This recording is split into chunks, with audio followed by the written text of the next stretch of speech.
तर्जुमान PTI Rauf Hasan Islamabad में हमले में जख्मी। रऊफ हसन पर हमले की सीसीटीवी वीडियो सामने आ गई। फुटेज में देखा जा सकता है कि ख्वाजा सराओं के रूप में 4 अफराद ने रऊफ हसन पर बिला इश्तियाल हमला किया। रऊफ हसन के इब्तिदाई बयान के मुताबिक उन पर किसी तेज धार आले से हमला किया गया, जिससे उनके चेहरे पर जख्म आया।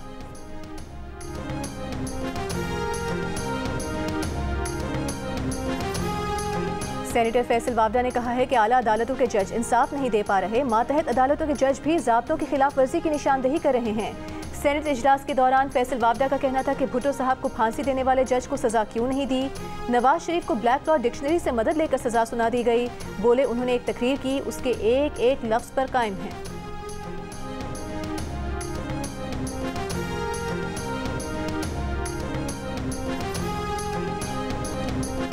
अहमद फरहाद केस में सेक्रेटरी दिफा की जानिब से अदालती हुक्म नज़रअंदाज। गैर हाजिरी पर जज ने कहा वजीर आज़म आ सकता है तो सेक्रेटरी दिफा क्यों नहीं, ये वजीर आज़म से बड़े तो नहीं।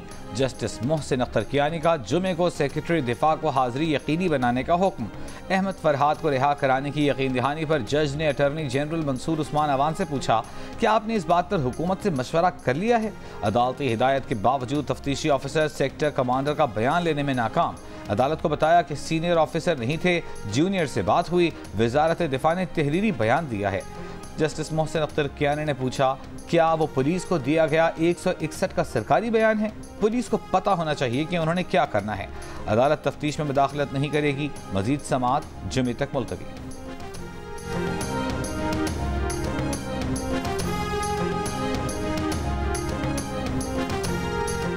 कोई किसी की जानिब से प्रेस कॉन्फ्रेंस करता है तो करता रहे, इससे कोई फर्क नहीं पड़ता। लापता अफराद केस की समाअत के दौरान इस्लामाबाद हाई कोर्ट के जज जस्टिस मोहसिन अख्तर कियानी के रिमार्क्स। कहा एजेंसीज के काम का तरीक़ाकार वाज़ेह हो जाए तो अच्छा होगा। इंटेलिजेंस एजेंसीज के काम पर नहीं, सिर्फ मावराए कानून कामों पर एतराज़ है। एजेंसीज को सिर्फ खिलाफ कानून काम करने से रोकना चाहते हैं।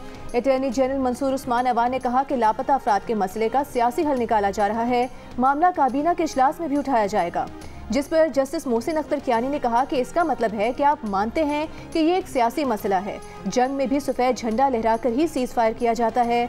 जब तक मिसिंग पर्सनस केसेस होते रहेंगे, अदालतें भी काम करती रहेंगी। जस्टिस कियानी ने कहा कि इल्ज़ाम है कि बहुत से लोग एजेंसीज की तहवील में होते हैं, वो खाते पीते भी होंगे, खर्च सरकारी खजाने पर आता होगा। क्या एजेंसीज के फंड्स का कोई सालाना ऑडिट होता है? अदालत ने अटॉर्नी जनरल को सवालों के जवाब अगली समाअत पर जमा कराने की हिदायत करते हुए समाअत 14 जून तक मुलतवी कर दी।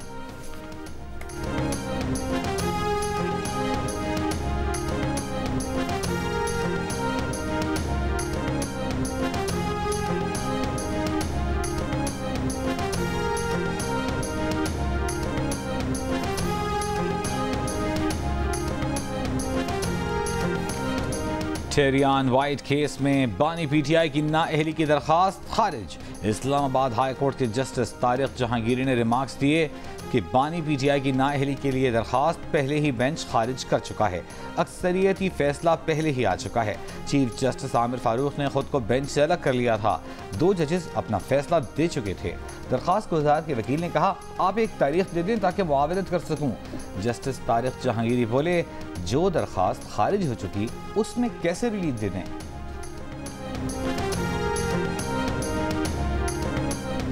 साइफर केस क्रिमिनल केस है। क्रिमिनल केस में प्रोसिक्यूशन को अपना केस साबित करना होता है। साइफर केस में सजा के खिलाफ अपीलों पर समाअत के दौरान चीफ जस्टिस आमिर फारूक के रिमार्क्स। कहा पूछ पूछ कर थक गए हैं, इस बंद लिफाफे में था क्या? बिला वास्ता ही सही, किस मुल्क को इसका फायदा हुआ? अगर सारे कह दें कि रात हो गई तो रात नहीं हो जाएगी। अगर सब कह रहे हैं कि ताल्लुकात खराब हो गए तो इस तरह तो नहीं हो जाएंगे। साइफर केस में सजा के खिलाफ अपीलों पर समाअत कल फिर होगी।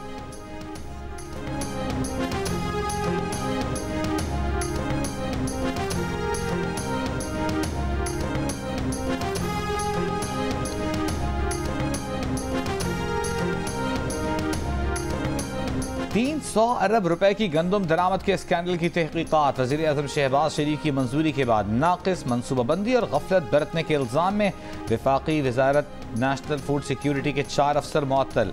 साबिक वफाकी secretary national food security Mohammad Asif के खिलाफ बाज़ाबिता कार्रवाई का हुक्म। विफाकी सतह पर अब तक कितनी गंदम खरीदी गई? वज़ीर आज़म शहबाज शरीफ ने अहम इजलास तलब कर लिया। इजलास में किसानों को दरपेश मसाइल और अब तक दिए गए रिलीफ पर गौर होगा।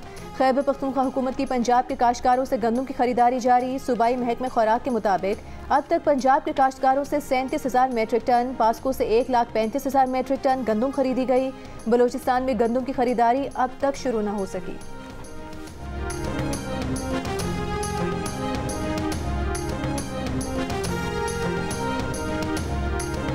गर्मी की जो सूरत हाल होती है उन आबादियों में कोई शख्स गर्मी की वजह से मरे तो FIR के इलेक्ट्रिक के ऊपर करनी चाहिए हमें। एक वजीर के नाते मुझे कहना चाहिए नहीं कहना चाहिए, लेकिन एक शहरी के नाते मैं दिल करता है कि मैं करूं कि इनके दफ्तरों में घुसे, बिजली बंद करें और उनको बिठाएं 10 घंटे उस गर्मी के अंदर के बैठो कि तुम्हें एहसास होता है। कुछ ना करें, कोई तशद्दुद ना करें, कोई गालम गलौज ना करें, बिजली बंद करके बिठा दें उनको, बैठो तुम अपने दफ्तर में बैठ के दिखाओगे कैसे।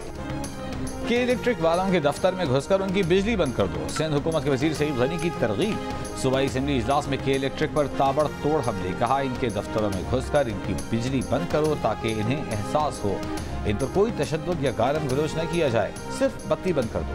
सईद गनी ने यह भी कहा कि गर्मी से कोई मरा तो FIR के इलेक्ट्रिक पर होनी चाहिए। सिर्फ बिजली चोर की बजाय सब की बिजली बंद करना जालिमाना तरीक़ाकार है। के इलेक्ट्रिक ने कराची में इज्तिमाई सज़ा का निज़ाम नाफिज कर दिया है। वज़ीर इत्तलात शर्जील मेमन ने कहा कि पावर कंपनियां मनपसंद बिल भेजने की गुंडागर्दी न करें। बिल अदा न करने की सजा बिल देने वालों को नहीं दी जा सकती। सूबे में घंटों लोड शेडिंग के खिलाफ करारदाद असेंबली में पेश।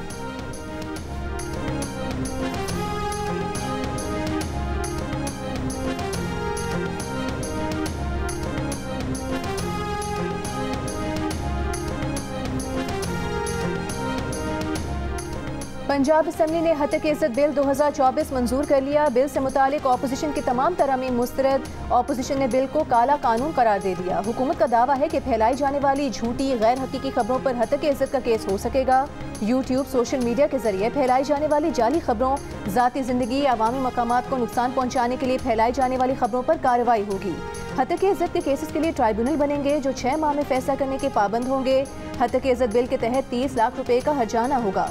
आईनी ओहदों पर मौजूद शख्सियात के खिलाफ इल्जाम पर हाई कोर्ट बेंच केस सुन सकेंगे। तमाम मीडिया तंजीमों, इंसानी हुकूक कमीशन और सिविल सोसाइटी की तंजीमों ने हत्या की इज्जत बिल की सख्त मजम्मत करते हुए इसे इजहार राय पर कदगन लगाने की कोशिश करार दिया है।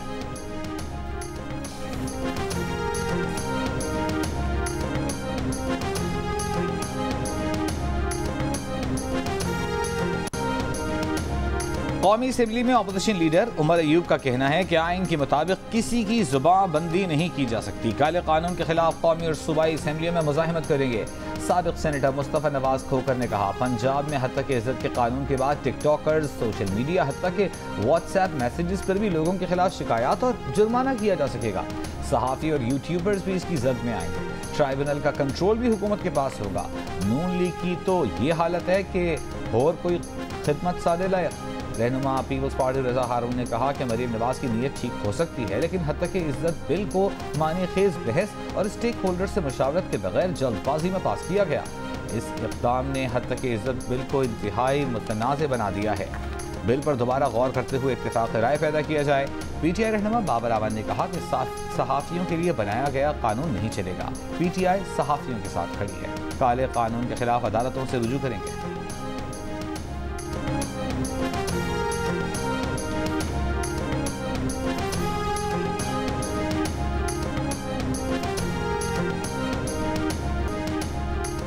और वज़ीर आज़म शहबाज शरीफ, सदर इब्राहिम रईसी और शहीद रुफ़का की नमाज जनाजा में शिरकत के लिए कल तेहरान जाएंगे।